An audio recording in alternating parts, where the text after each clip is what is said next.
Mein Name ist Martin Würml, ich bin Stadtschreiber der Stadt Zug seit nun bald 10 Jahren.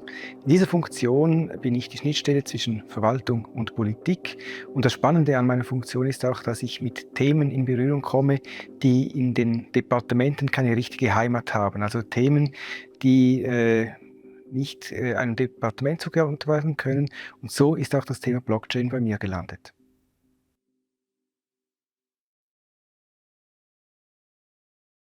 Wir haben relativ früh gemerkt, dass sich Firmen aus dem Kryptobereich hier in Zug ansiedeln, und zu Beginn wussten wir im Stadtrat gar nicht so richtig, was diese Firmen machen.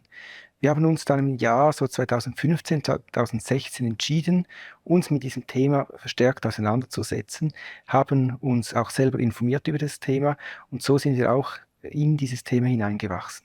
Für uns waren diese Firmen zunächst ein Buch mit 7 Siegeln. Wir haben gehört, dass es Firmen gibt, die sich mit neuen Finanztechnologien auseinandersetzen, Firmen, die eigene Währungen entwickeln, Firmen, die mit etwas wie Blockchain sich auseinandersetzen. Man muss sich das so vorstellen: Zur damaligen Zeit waren die Worte Kryptowährungen, Blockchain und so weiter nur einem kleinen Kreis bekannt. Nicht so wie heute, wo praktisch alle mitreden können zu diesem Thema. Zur damaligen Zeit war in diesem Bereich eine richtige Pionierhaftigkeit zu spüren, und das hat uns Wunder genommen, was diese Leute hier machen, und deshalb wollten wir uns mit diesen Leuten auch auseinandersetzen und schauen, was diese Unternehmen hier in Zug tun.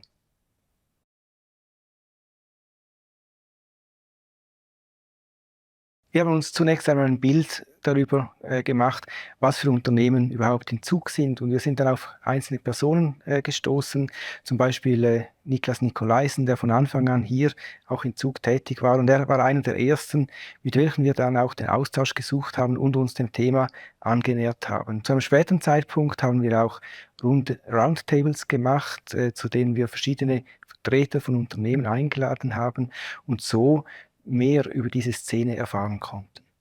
Es war nicht einmal so, dass diese Leute Wünsche geäußert haben, sondern es ging vielmehr darum, um gegenseitig Verständnis zu schaffen. Einerseits, dass wir lernen, was diese Leute überhaupt hier in Zug machen, warum sie nach Zug gekommen sind. Auf der anderen Seite aber auch, man muss sich vorstellen, diese Leute sind aus der ganzen Welt nach Zug gekommen, die mussten sich vertraut machen mit unserem Rechtssystem, mit unserem politischen System. Da sind wir miteinander in Dialog getreten und haben so die verschiedenen Seiten einander aufgezeigt. Wir haben im Stadtrat einen relativ pragmatischen Weg gefunden. Wir haben eine Stadtratssitzung einen Studenten der Universität St. Gallen eingeladen, und dieser Student hat eine Masterarbeit zu diesem Thema verfasst und uns dann erklärt, was ist Blockchain, was ist Bitcoin und so weiter. Und so haben wir relativ schnell begriffen, dass es etwas Interessantes ist, das auch für die Stadt Zug und für die Region Zug von Interesse sein könnte.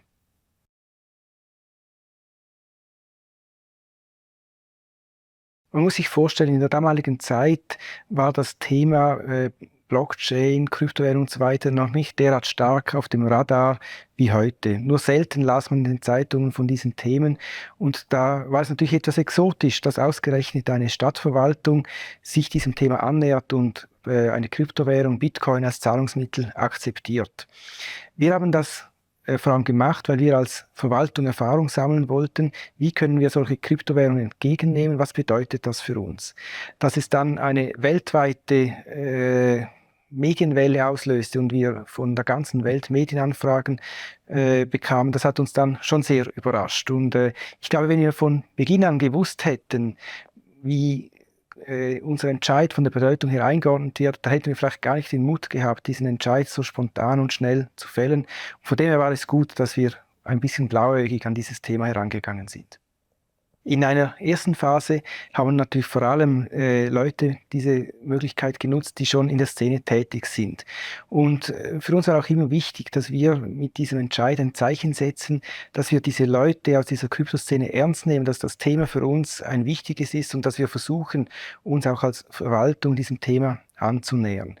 Und so war es, dass in einer ersten Phase so 50 Personen dies auch genutzt haben und diesen Prozess mit uns mitgemacht haben und verschiedene Leistungen der Einwohnerdienste in Kryptowährungen bezahlt haben. Es kamen auch sehr, sehr viele Journalistinnen und Journalisten aus der ganzen Welt, und die haben dann auch solche Probezahlungen gemacht, damit sie in ihren Beiträgen zeigen können, wie das bei uns funktioniert.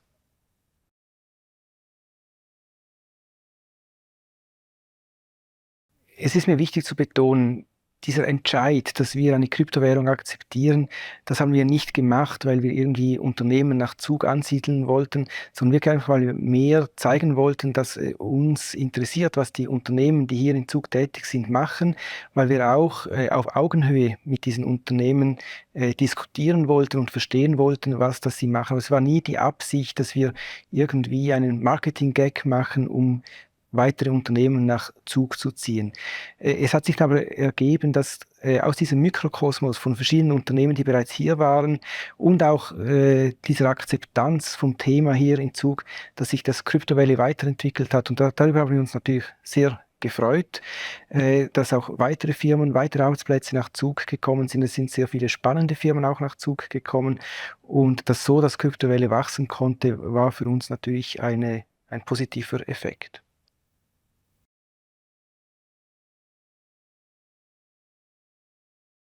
Der Entwicklung des Kryptowährungen kam sicher zugute, dass wir sowohl bei der Stadtverwaltung Zug, aber auch in den politischen Gremien eine gewisse Pionierhaftigkeit an den Tag legen. Wir sind offen für neue Ideen, wir sind offen für neue Menschen, die nach Zug kommen mit ihren Ideen, und wir versuchen die Wege zwischen den Unternehmen, aber auch zwischen der Bevölkerung und der Verwaltung und der Politik möglichst kurz zu halten. Also wir gehen darauf ein, wenn wir hören, dass irgendwo ein Bedürfnis besteht, und versuchen so die Prozesse möglichst schlank zu halten, und dass wir so ein Umfeld schaffen, wo ein solcher Mikrokosmos wie das Crypto Valley auch entstehen kann.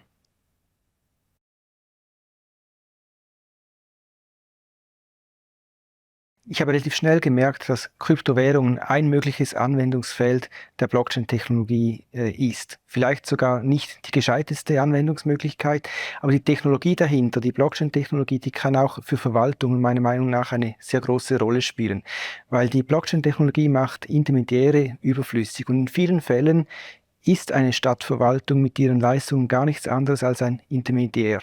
Und nur von daher war ich von Anfang an interessiert daran, diese Technologie zu verstehen und auch zu schauen, was man mit dieser Technologie alles machen kann. Ich habe dann zu einem späteren Zeitpunkt auch eine Masterarbeit noch geschrieben zum Thema Blockchain in der Verwaltung, wo man dann sieht, ja, was das für die Verwaltung bedeuten könnte. Also zum Beispiel bei Wahlen und Abstimmungen könnte die Blockchain-Technologie eine Rolle spielen, wenn es um elektronische Identitäten geht oder Registerwesen und so weiter.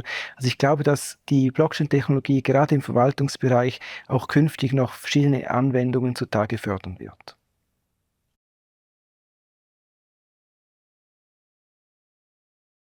Wir haben heute in der Stadt Zug mit E-Zug eine der meiner Meinung nach schweizweit besten Lösungen für eine elektronische Identität. Das ist ein Resultat direkt aus unseren Erfahrungen, die wir in diesem ganzen Prozess mit Kryptowährung und Blockchain gesammelt haben. So haben wir zum Beispiel schon relativ früh eine Probeabstimmung gemacht, wo wir mit einer elektronischen Identität, welche so wie eine Blockchain-Lösung funktioniert, eine Abstimmung gemacht haben. Und mit diesen Erfahrungen haben wir die jetzige Lösung, die sehr, sehr stark auch vom dezentralen Modell lebt, haben wir etablieren können. Und dies ist heute in der Stadt Zug sehr gut anerkannt und verbreitet.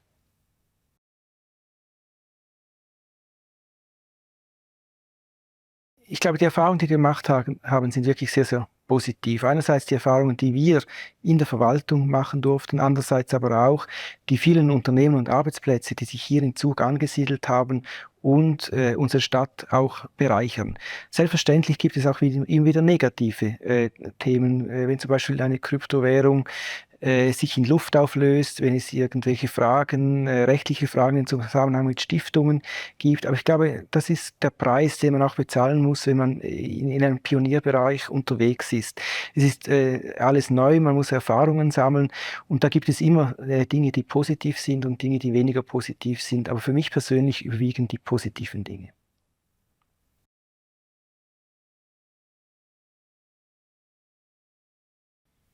Ich glaube, im Crypto Valley findet zurzeit eine Konsolidierung statt.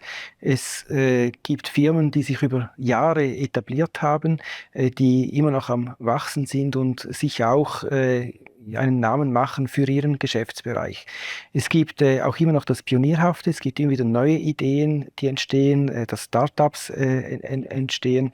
Und ich glaube, das Crypto Valley ja, kommt ja so langsam in das jugendliche Alter und wird langsam erwachsen. Und das ist auch schön, wenn man sehen kann, dass eine Technologie, von der man am Anfang nicht so genau wusste, in welche Richtung das es gehen kann, doch ihren festen Platz findet. Wir haben in der Zwischenzeit auch in Bereichen, wo wir am Anfang keine Möglichkeit oder keine Anwendungsfelder sahen, zum Beispiel im Kunstbereich mit den NFTs, die jetzt kommen, haben wir interessante Unternehmen und auch Menschen hier im Zug, die etwas in diesem Bereich leisten. Wir bleiben aber am Ball auch mit neuen Technologien. Metaverse ist ein Thema, künstliche Intelligenz. Ich glaube, das ist wichtig, dass wir als Stadt auch bei neuen Themen, die kommen, genauso offen an das Thema rangehen, wie wir es bei Blockchain getan haben. Denn es wäre falsch, wenn wir uns nun auf der Vergangenheit ausruhen würden. Es ist mir persönlich auch sehr wichtig, dass wir immer bei diesen Themen mitreden können und vorne dabei sind.